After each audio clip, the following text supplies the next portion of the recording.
প্রথমে এরকম একটা চুল বেঁধে নিতে হবে, তারপরে এরকম একটা ক্লিপ নিয়ে এইভাবে আটকে দিতে হবে।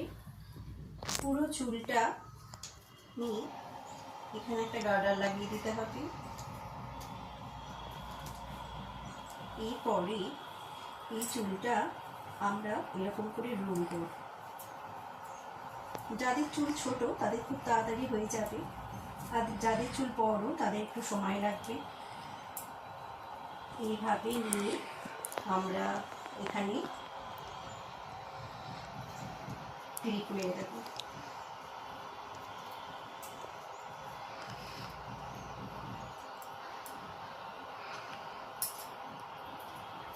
তারপরে এরকম একটা সুন্দর ফুল আমরা এরকম মাথার পাশে বেঁধে দেব।